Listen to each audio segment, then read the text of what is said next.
السلام علیکم ورحمۃ اللہ وبرکاتہ۔ کیسے ہیں آپ لوگ؟ ٹھیک ہیں، خیریت سے ہیں؟ آج ہفتہ ہے اور 3 جون ہے اور ہمارا سلسلہ ہے تفسیری نکات کا سلسلہ۔ آسان قرآن اور سمجھنے کے لیے ہدایت کا سرچشمہ ہے قرآن، اور مومنین کے لیے ایک بہترین، متقین کے لیے، پرہیزگاروں کے لیے، اور اللہ تبارک و تعالیٰ کی رضا کو پانے، محبوب علیہ الصلوۃ والسلام کے اوصاف حمیدہ کو سمجھنے کے لیے ہے قرآن۔ یہ قرآن لا ریب کتاب، جس میں کوئی شک و شبے کی گنجائش ہے ہی نہیں، ٹھیک ہے؟ یہ نص ہے، نص پنجابی میں کہتے ہیں موڈ، پنجابی کہتے ہیں موڈ، نص ہے، یہ نص قطعی جس کو کہتے ہیں۔ اور قرآن کے کسی حرف کو نہ ماننا، اس کے انکار کرنا، یہ کفر ہے۔ قرآن پاک کو تحریف شدہ ماننا کہ یہ تبدیل شدہ ہے، اس میں تحریفات ہو گئی ہیں، یہ کفریہ، یہ عقیدہ ہے، اور جس کا یہ عقیدہ ہو وہ کافر ہے، اور ایسوں کا اللہ اور اس کے رسول سے کوئی سروکار نہیں ہے۔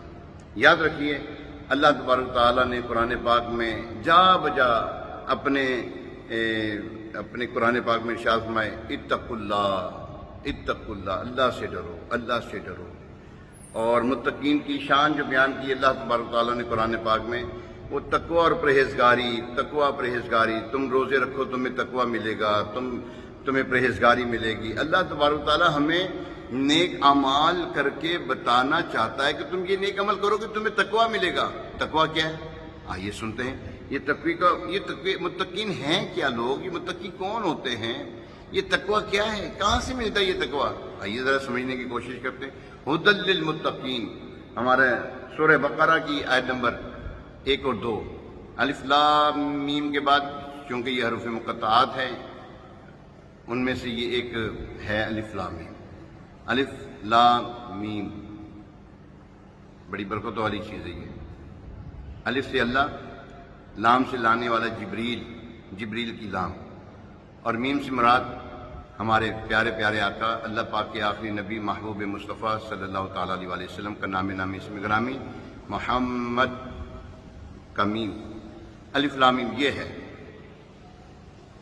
ہم نے جو اپنے بڑوں سے سنا ہے وہ کچھ آپ کی خدمت پیش کیا ہے۔ آگے چلتے ہیں۔ متقین، ھدی للمتقین، ہم نے پہلے پڑھا لا ریب فیہ، اس کتاب میں کوئی شک و شبے کی گنجائش نہیں ہے۔ پھر آگے لا ریب فیہ ھدی للمتقین، الف لام میم، ذالک الکتاب لا ریب فیہ ھدی للمتقین۔ اس کا عمومی ترجمہ اگر ہم ترجمہ کریں، قرآن کے اندر متقین کے لیے ہدایت، قرآن متقین کے لیے ہدایت۔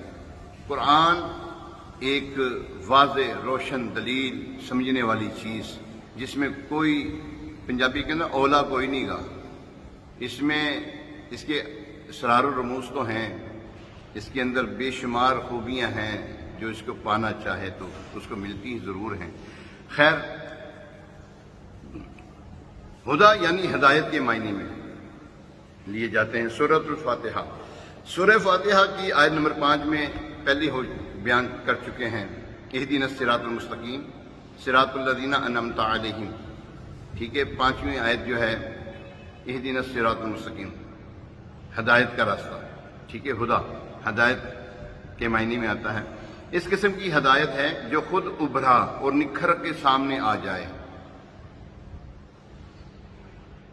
ایسا نکھرا ہوا جو دوسروں کو بھی نکھار دے، اللہ اکبر، جسے تلاش نہ کرنا پڑے۔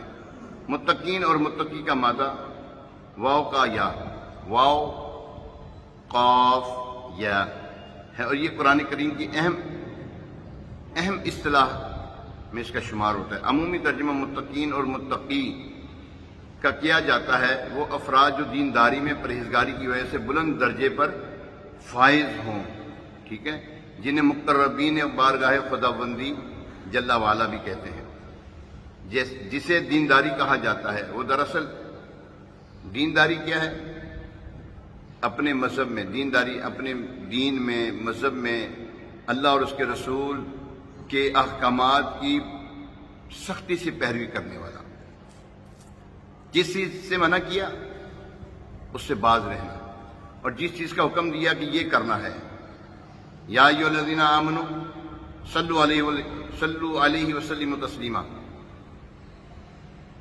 درود کا بھی حکم دیا، اسلام کا بھی حکم دیا، کرو۔ برائی سے بچنے کا حکم دیا ہے، برائی سے بچنا چاہیے، برائی سے بچیں۔ یہ متقین کی صفت میں ہے، جو برائی سے بچتے ہیں، نیکیوں پہ کاربند رہتے ہیں۔ اللہ تبارک و تعالی ہمیں جو ہے وہ نیکیوں پر استقامت اور برائیوں سے بچنے کی توفیق عطا فرمائے۔ اللہ اکبر۔ پیارے محترم سامعین، متقین سیدھے راستے پر چلنے والے، صحیح راستہ، ایک صاف شفاف راستہ، اور ان کو رہنمائی دینے والا قرآن۔ اللہ اکبر۔ اگر قرآن میں متقین کے لیے ہدایت ہے تو پھر باقی انسانیوں کے لیے تو اس میں کچھ بھی نہیں۔ ایسا نہیں ہے، ایسا نہیں ہے، یہ سب کے لیے ہدایت کا سرچشمہ ہے۔ لیکن متقین کی ایک خاص صفت ہے نا، وہ قرآن اور صاحب قرآن اس کو مضبوطی سے پکڑ کے رکھتے ہیں۔ متقین جو ہیں، اب لوگ ہیں نا، ہم جو عام لوگ ہیں، ہم تو گناہوں میں لتھڑے ہوئے ہیں، ہمارا انگ انگ گناہوں کی داستان سناتا ہے۔ اللہ کرے ہم بچنے والے بن جائیں، خدا کی قسم ہم بچنے والے بن جائیں تو ہمیں جو ہے نا پھر ہمارے راستے خود بخود آسان ہوتے چلے جاتے ہیں، ہمارے راستے خود بخود بنتے چلے جاتے ہیں، جو بگڑے ہوئے کام ہو وہ بھی سنور جاتے ہیں۔ حسن رضا خان صاحب شہنشاہ سخن مولانا حسن رحمۃ اللہ تعالی لکھتے ہیں نا، کیوں کر نہ تیرے کام بنے غیب سے حسن، بندہ بھی تو ہوں کیسے بڑے اس کارساز کا۔ دیکھیں اللہ تبارک تعالیٰ کے بندے تو انسانوں میں کافر بھی تو ہیں، اسی کے بندے ہیں، لیکن دیکھو ان کو بھی بڑا کچھ ملتا ہے، لیکن ان کے لیے دنیا ہے بس، آخرت میں کچھ نہیں۔ جبکہ متقین کے لیے، ہدایت والوں کے لیے، مسلمانوں کے لیے، ایمان والوں کے لیے، اس کے ماننے والوں کے لیے دنیا میں بھی ہے اجر، آخرت میں بھی، اور قبر بھی ان کی روشن ہوگی انشاءاللہ تبارک تعالیٰ۔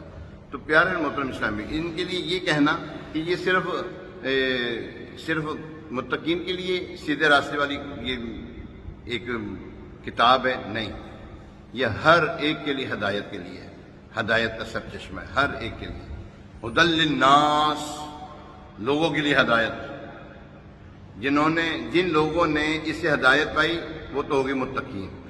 ٹھیک ہے، لفظ متقی کو سمجھنے کے لیے ایک عرب مسافر کو راستہ طے کرتے ہوئے دیکھیں۔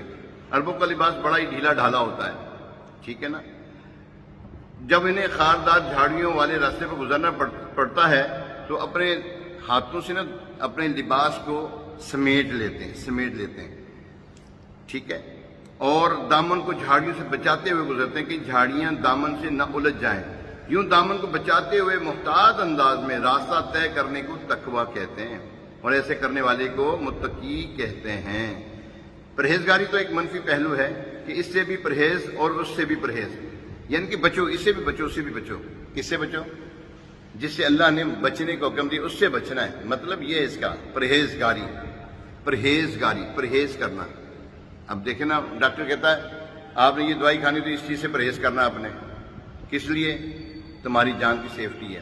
اللہ فرماتا ہے گناہ کے کام نہ کرنا، شیطان سے بچنا، کس لیے؟ تاکہ تمہیں اللہ تبارک و تعالیٰ کا راستہ تمہارے لیے آسان ہو۔ باقی انشاءاللہ اگلے سلسلے میں سنتے ہیں۔